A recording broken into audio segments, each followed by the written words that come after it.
Suzanne Porter is asking about masks now. Have you heard anything differently? I know so Dr. Israel is not with the health department, but at one point we heard, masks aren't going to protect us. Just if you have symptoms, wear masks.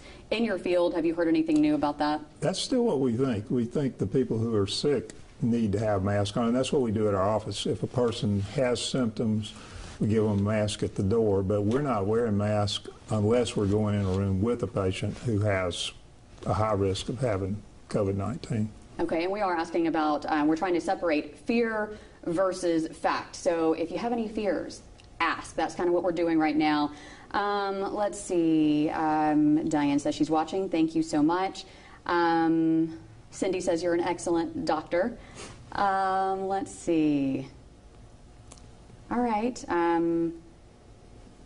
So Chrissy says, I'm seriously freaked out. My current doctor has never treated my anxiety, so I'm left to deal the best way I can. And that's kind of what we're talking about today, Christy, is just other ways you can deal right now. I know you don't want to give medicine for things like this. You try, none of us wants to take medicine anyway, but you try to deal with this in a different way. When is the right time to see your doctor, and when is the right time for medication to come into play? When the stress is overwhelming and other methods don't work. So I talked to a patient today who is immunocompromised. She's a mom. She's in her late 30s, and she's already been meditating more than usual, which she has done for a long time. She's exercising more than usual, but she's not controlling her anxiety. And she said, can we do something? So we did use a medication for her.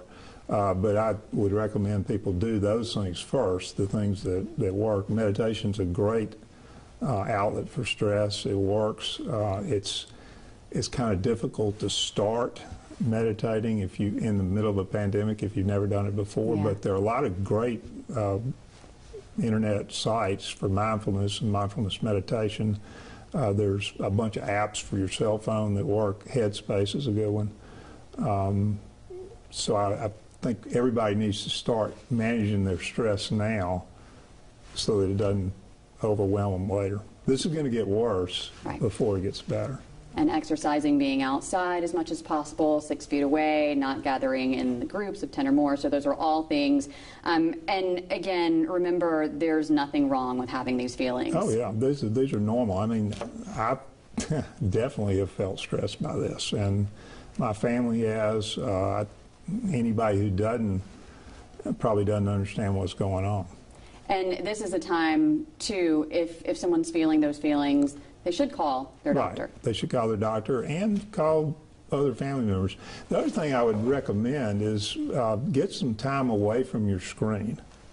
Don't spend all day reading emails and text, and don't look at internet news sites, etc., all day long. Do it for a period of time, and then take a long period of time away.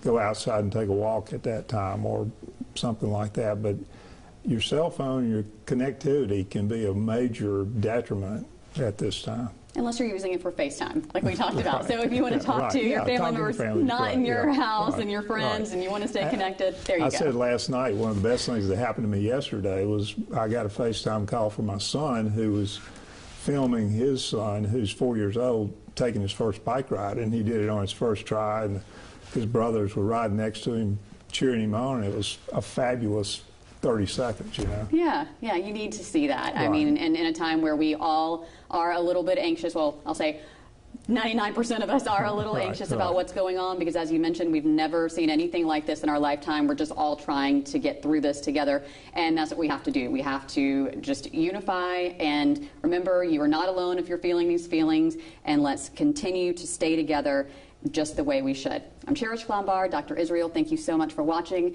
and thank you for watching, and thank you for your questions.